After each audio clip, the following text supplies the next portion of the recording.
Daredevil Born Again, right? I understand a lot of people have seen the whole show. A lot of people have seen. I've only seen the first episode, and I wasn't sucked in to watch it any more than that. Now, I like the character a lot.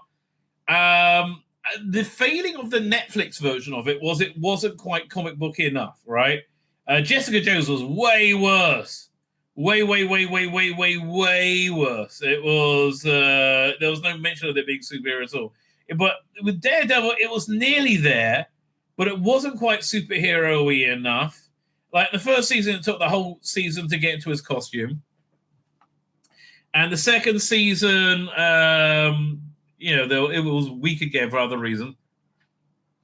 So what they did get right was the casting. The casting was spot on of Wilson Fisk, the Kingpin, Vincent D'Onofrio.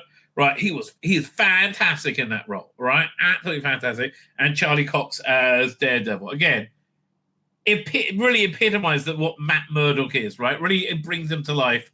And he feels like he's less leapt out of the pages of a good episode of Daredevil, like maybe drawn by Axel Maleev or someone, right? He really feels like a very authentic Daredevil. Equally, the three friends he had in the Netflix version, Foggy, I can't remember who was played by, and Karen Page by Jessica Adwell, who was in True Blood before it was shit, and also after it was shit, right?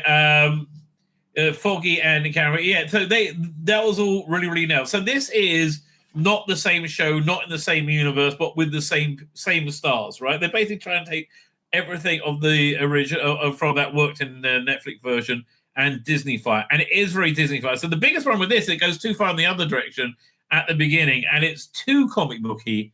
Like his costume, it doesn't feel quite as real, and it's a bit chintzy, right? And also, you can really tell what's going to happen. So, spoiler. It makes a cardinal mistake of every superhero adaptation of ignoring or going against the source material. So the first thing it does, again, spoiler alert, is doing reference to She-Hulk or Echo, not in the first episode. Matt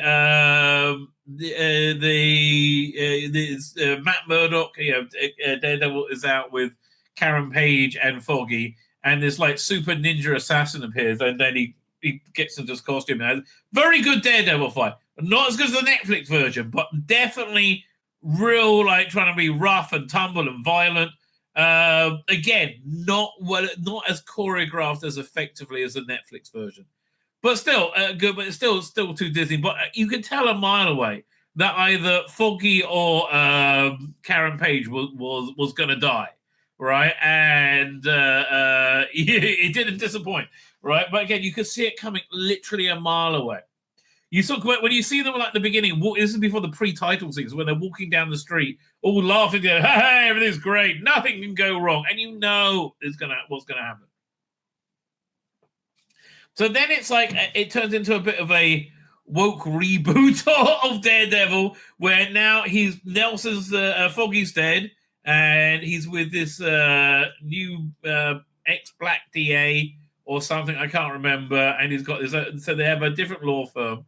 My favorite character from Daredevil was Ben Urich, the like an old season reporter. So that character's been changed into a young hip black girl with a like TikTok channel or something like that.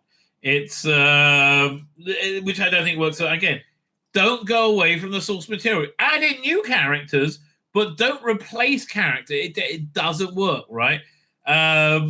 It's not really explained where Kingpin's been. When Kingpin is introduced, Wilson Fisk is introduced, his wife is like handling the gangstery stuff, right? So Vincent D'Onofrio has lost a lot of weight now for some reason. Oh yeah, so he turns up and he's been away for somewhere and you don't know why or how. And in the first episode, they don't explain it. But he's lost a lot of weight, so he doesn't have the same kind of like heavy gravitas that he did. And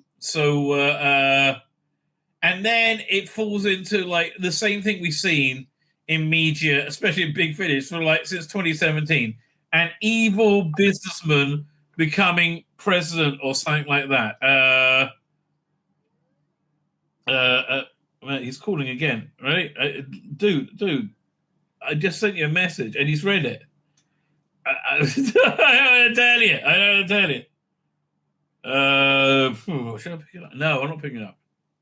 I sent a message. I think you know what? I'm going to check this guy's website, make sure everything's okay.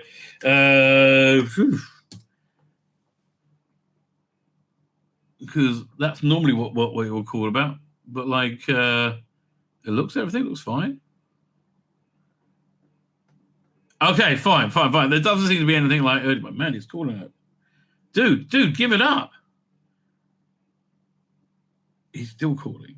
I think he's given up. Okay, good. That freaked me out. Hopefully he's seen the message. Anyway, well, I said fine. So he's an evil businessman, realtor. He's Donald Trump. He's Donald Trump who becomes president, and it's like, oh look, and he's a riff on how liberals view MAGA, Trump supporters, and and how they're dangerous, and they're going to be.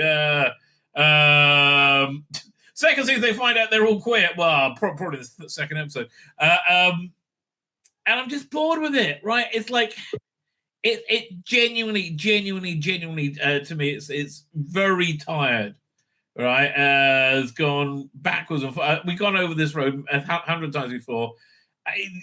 And again, the Netflix version isn't much better, and this is better in different ways. Again, it's more comic booky, but I still prefer the Netflix version. I think the first season was probably the best, right? So that's how that's what I would say about that.